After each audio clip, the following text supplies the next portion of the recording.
अध्याय 8 भगवत प्राप्ति का आरंभ करते हैं। अर्जुन ने कहा, हे पुरुषोत्तम, वह ब्रह्म क्या है, आध्यात्म क्या है, कर्म क्या है, अधिभूत नाम से क्या कहा गया है और अधिदैव किसको कहते हैं। हे मधुसूदन, यहाँ अधियज्ञ कौन है और वह इस शरीर में कैसे है, तथा युक्त चित्त वाले पुरुषों द्वारा अंत समय में आप किस प्रकार जानने में आते हैं। श्री भगवान ने कहा, परम अक्षर ब्रह्म है। अपना स्वरूप अर्थात जीवात्मा अध्यात्म नाम से कहा जाता है तथा भूतों के भाव को उत्पन्न करने वाला जो त्याग है वह कर्म नाम से कहा गया है। उत्पत्ति विनाश धर्म वाले सब पदार्थ अधिभूत हैं। हिरण्य में पुरुष अधिदैव हैं। और हे देहधारियों में श्रेष्ठ अर्जुन, इस शरीर में मैं वासुदेव ही अंतर्यामी रूप से अधियज्ञ हूँ।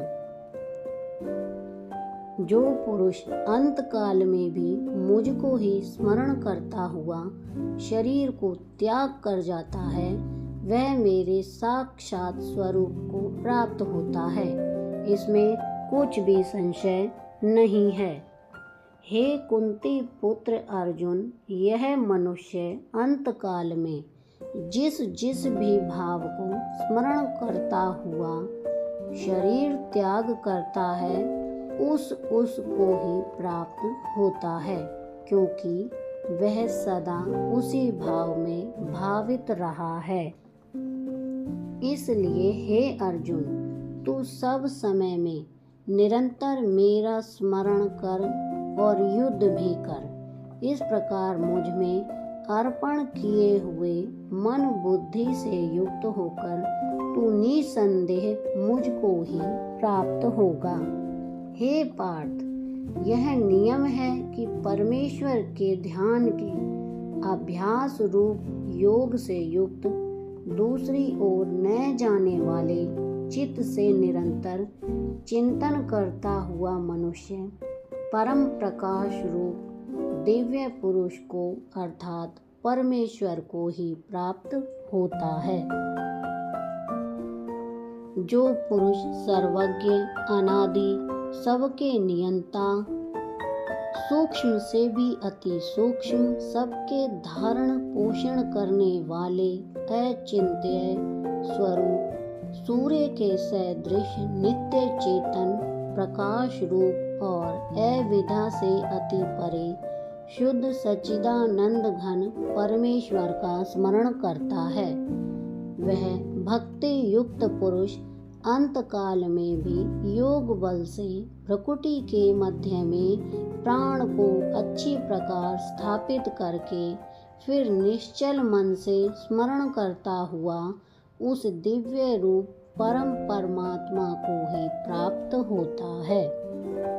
वेद के जानने वाले विद्वान जिस सच्चिदानंद घन रूप परम पद को अविनाश कहते हैं, आसक्ति रहित यत्नशील सन्यासी महात्मा जन जिसमें प्रवेश करते हैं और जिस परम पद को चाहने वाले ब्रह्मचारी लोग ब्रह्मचर्य का आचरण करते हैं, उस परम पद को मैं तेरे लिए संक्षेप में कहूँगा।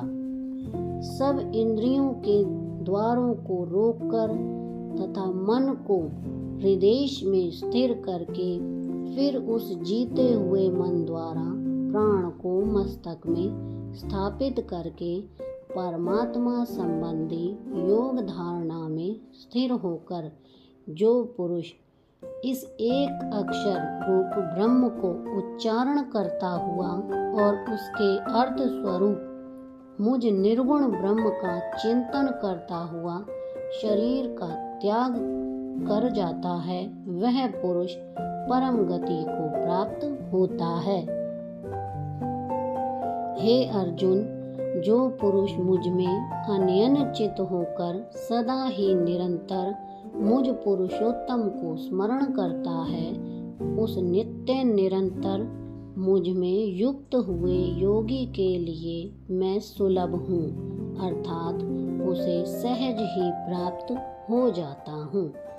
परम सिद्ध को प्राप्त महात्मा जन मुझको प्राप्त होकर दुखों के घर एवं क्षणभंगुर पुनर्जन्म को नहीं प्राप्त होते। हे अर्जुन, ब्रह्मलोक पर्यंत सब लोक पुनरावृत्ति हैं, परंतु हे कुंती पुत्र, मुझको प्राप्त होकर पुनर्जन्म नहीं होता, क्योंकि मैं कालातीत हूँ और ये सब ब्रह्मादि के लोक काल द्वारा सीमित होने से अनित्य हैं। ब्रह्म का जो एक दिन है उसको 1000 चतुर्युगी तक की अवधि वाला और रात्रि को भी 1000 चतुर्युगी तक की अवधि वाला जो पुरुष तत्व से जानते हैं, वे योगी जन काल के तत्व को जानने वाले हैं।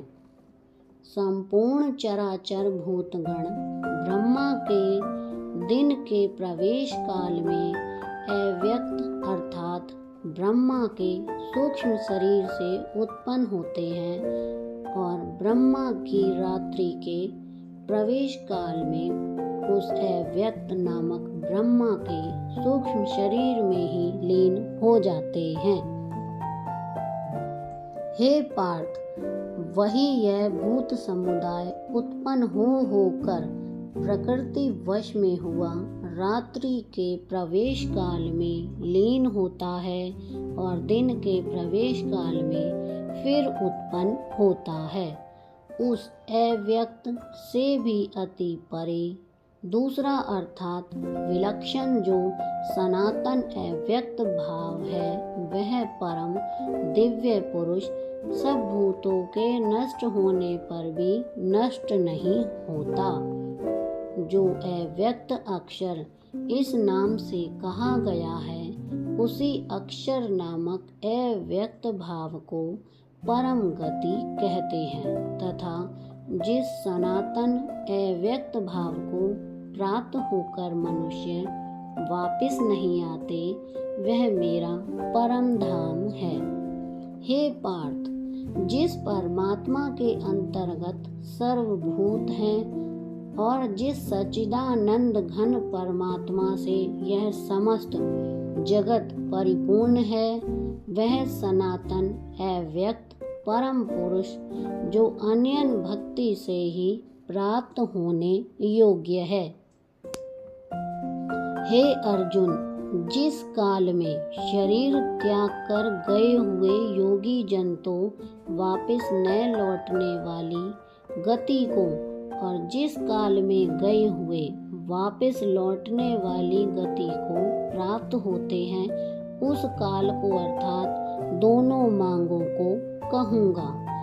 जिस मार्ग में ज्योतिर्मय अग्नि अभिमानी देवता है, दिन का अभिमानी देवता है, शुक्ल पक्ष का अभिमानी देवता है और उत्तरायण के 6 महीनों का अभिमानी देवता है, उस मार्ग में मर कर गए हुए ब्रह्मवेता योगी जन उपयुक्त देवताओं द्वारा क्रम से ले जाए जाकर ब्रह्म को प्राप्त होते हैं। जिस मार्ग में धूमाभिमानी देवता है, रात्रि अभिमानी देवता है तथा कृष्ण पक्ष का अभिमानी देवता है और दक्षिणायन के 6 महीनों का अभिमानी देवता है, उस मार्ग में मर कर गया हुआ सकाम कर्म करने वाला योगी उपयुक्त देवताओं द्वारा क्रम से ले गया हुआ चंद्रमा की ज्योत को प्राप्त होकर स्वर्ग में अपने शुभ कर्मों का फल भोगकर वापस आता है। क्योंकि जगत के ये 2 प्रकार के शुक्ल और कृष्ण अर्थात देवयान और पितृयान मार्ग सनातन माने गए हैं। इनमें एक द्वारा गया हुआ, जिसमें वापस नहीं लौटना पड़ता, उस परम गति को प्राप्त होता है, और दूसरे के द्वारा गया हुआ फिर वापस आता है, अर्थात जन्म मृत्यु को प्राप्त होता है। हे पार्थ, इस प्रकार इन दोनों मार्गों को तत्व से जानकर कोई भी योगी मोहित नहीं होता। इस कारण हे अर्जुन, तू सब काल में समबुद्धि रूप से योग से युक्त हो, अर्थात निरंतर मेरी प्राप्ति के लिए साधन करने वाला हो। योगी पुरुष इस रहस्य को तत्व से जानकर वेदों के पढ़ने में तथा यज्ञ, तप और दान आदि के करने में जो पुण्य फल कहा है, उन सब को निसंदेह उल्लंघन कर जाता है और सनातन परम पद को प्राप्त होता है। तो यहाँ पर हमारा श्रीमद् भगवत गीता का अध्याय 8 भगवत प्राप्ति समाप्त हो गया है। अगली वीडियो में मैं आपको श्रीमद् भगवत गीता का अध्याय 9 परम गुह्य ज्ञान के बारे में बताऊंगी। आपको मेरी ये वीडियो कैसी लगी मुझे कमेंट करके ज़रूर बताएं। वीडियो को लाइक करें, शेयर करें और चैनल को सब्सक्राइब करना ना भूलें। धन्यवाद।